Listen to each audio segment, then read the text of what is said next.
Hello friends. आज हम लोग अक्षय संसाधन यानी गैर पारंपरिक जो ऊर्जा है और नवीनीकरण यानी जो पारंपरिक ऊर्जा है उसके बारे में आज डिस्कस करने वाले हैं, जो कि काफ़ी इंपॉर्टेंट है 2024 यानी एमपीपीएससी के लिए। और यहाँ से क्वेश्चन है तो बनना ही है। पिछली बार भी 2023 में यहाँ से जो है क्वेश्चन बना था एमपीपीएससी में। ठीक है, तो चलिए हम इसके बारे में जानते हैं। ऊर्जा के पारंपरिक स्रोत यानी दो होते हैं दोस्तों। ऊर्जा के पारंपरिक स्रोत होते हैं, ऊर्जा के गैर पारंपरिक स्रोत होते हैं। ऊर्जा के पारंपरिक स्रोत की अगर हम बात करें तो पेट्रोलियम, कोयला, जीवाश्म ईंधन, प्राकृतिक गैस, ये सभी जो होते हैं दोस्तों ऊर्जा के पारंपरिक स्रोत होते हैं।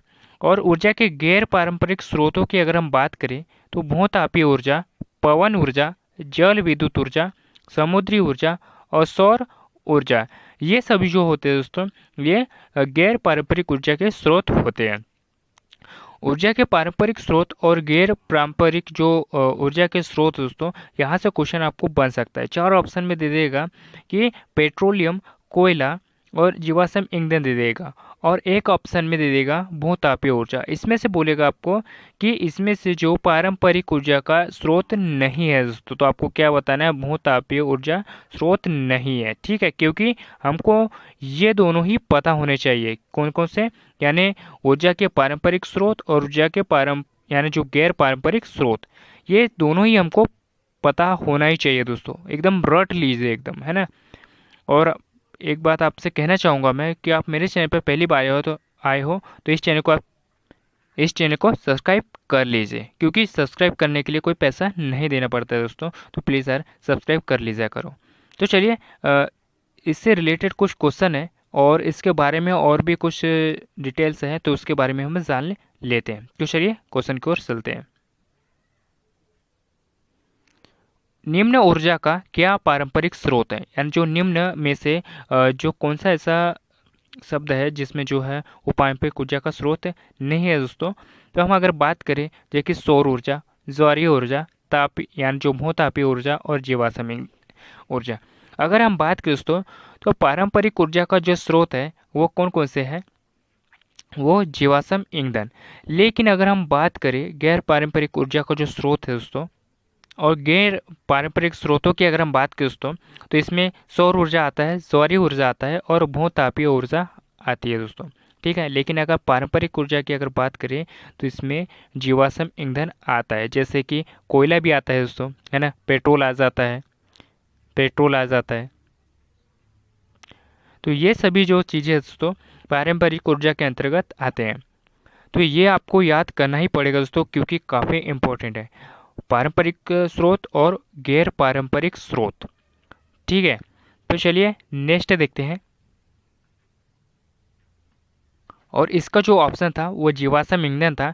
तो हम इसके बारे में थोड़ा सा जो है वो जान लेते हैं। यानी सूर्य का प्रकाश, यानी जिसे हम सौर ऊर्जा कहते हैं, ये गैर पारंपरिक स्रोत होते हैं। ज्वारीय ऊर्जा, ज्वारीय ऊर्जा की अगर बात करें तो ये भी गैर पारंपरिक स्रोत है। भूतापीय ऊर्जा ये भी गैर पारंपरिक स्रोत है। लेकिन जो जीवाश्म ईंधन है दोस्तों, जो कि पारंपरिक स्रोत है। ठीक है, जीवाश्म ईंधन जो है वो प्राकृतिक प्रतिक्रियाओं जैसे गर्मी, दबाव में जो दबे हुए जीवों के अवायवीय अपघटन द्वारा जो है निर्मित होते हैं दोस्तों, पारंपरिक यानी जो जीवाश्म ईंधन। ठीक है, नेक्स्ट देखते हैं। अक्षय संसाधन और गैर पारंपरिक जो ऊर्जा है दोस्तों, इसके बारे में हम थोड़ा डिटेल से जानेंगे, जो कि काफ़ी इम्पोर्टेंट है हमारे एमपीपीएससी 2024 के लिए, एमपीपीएससी 2024 के लिए। तो चलिए इनके थोड़ी सी डिटेल से हम जान लेते हैं। वे संसाधन जो स्वयं को नवीकृत कर सकते हैं, जिनका बार बार प्रयोग जो यानी जो उपयोग है वो किया जा सकता है। किसका, गैर पारंपरिक ऊर्जा का। गैर पारंपरिक ऊर्जा एक पारंपरिक संसाधन है। नेक्स्ट देखते हैं। नवीनीकरणीय संसाधन स्वाभाविक रूप से अपेक्षाकृत कम समय में, अपेक्षित कम समय में फिर से भर दिए जाते हैं, और यह असीमित मात्रा में जो है मौजूद होते हैं। कौन, गैर पारंपरिक स्रोत। नेक्स्ट देखते हैं, इसका कार्बन उत्सर्जन भी कम होता है, इसलिए यह पर्यावरण के अनुकूल होते हैं। नेक्स्ट देखते हैं, इस संयंत्रों की जो स्थापना है, इसके लिए जो बड़ी भूमि और क्षेत्र की जो आवश्यकता होती है। नेक्स्ट देखते हैं, इन्हें उच्च रखरखाव और लागत की भी आवश्यकता होती है पारंपरिक स्रोत को। और पारंपरिक ऊर्जा के जो स्रोत है वो भी हम जान लेते हैं, उसके जो उदाहरण है वो कौन कौन से हैं, तो चलिए वो भी देख लेते हैं। तो इसके उदाहरण हम देख लेते हैं पारंपरिक ऊर्जा के जो स्रोत है, जैसे कि मृदा, जल निकाय, सूर्य और सौर ऊर्जा, पवन, ज्वारीय ऊर्जा, परमाणु ऊर्जा, भूतापीय, वन, पर्वत, वन्य जीवन और वायुमंडलीय संसाधन, ये सभी जो है पारंपरिक ऊर्जा के स्रोत हैं। जो भी मैं आपको पढ़ा रहा हूँ दोस्तों, इसमें कन्फ्यूजन मत होइएगा, है ना। गैर नवीनीकरणीय संसाधन और पारंपरिक जो ऊर्जा के संसाधन है उसके बारे में हम डिस्कस करेंगे।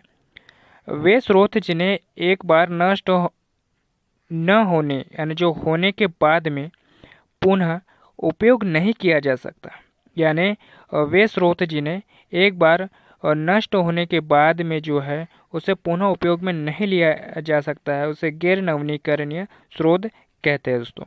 नेक्स्ट देखते हैं, ये सीमित संसाधन है और इन्हें बनाने में लाखों साल जो है वो लग जाते हैं, इसलिए इनका सीमित उपयोग जो है वो किया जा सकता है। नेक्स्ट देखते हैं, ये पर्यावरण के अनुकूल जो है वो नहीं है, क्योंकि कार्बन उत्सर्जन की जो मात्रा है इनमें अधिक होती है। नेक्स्ट देखते हैं, इन संसाधनों की जो लागत है वो अधिक होती है दोस्तों गैर नवीनीकरणीय संसाधन एवं या पारंपरिक की। ठीक है। नेक्स्ट देखते हैं, इन संयंत्रों की जो स्थापना के लिए जो है वो कम भूमि की जो है वो आवश्यकता होती है और इन्हें कम रखरखाव यानी जो लागत की जो है भी आवश्यकता होती है। और इनके एग्जाम्पल से कि अगर हम बात करें तो कोयला, तेल, परमाणु ऊर्जा, पेट्रोलियम, प्राकृतिक गैस, एलपीजी, बैटरी, शैल गैस, फास्फेट और इसके जो है वो अन्य उदाहरण है दोस्तों। ठीक है, किसके गैर और पारंपरिक स्रोतों के। ठीक है, तो आप याद रखिएगा। वैसे तो ये सभी अगर हम बात करें दोस्तों तो ये पारंपरिक यानी जो पारंपरिक जो ऊर्जा है दोस्तों उसके उदाहरण है, तो याद रखिएगा आप लोग। ठीक है, एक बार मैं आप लोगों को फिर से बता देता हूँ कि ऊर्जा के जो पारंपरिक स्रोत है वो पेट्रोलियम है, कोयला है, जीवाश्म ईंधन है और प्राकृतिक गैसें हैं।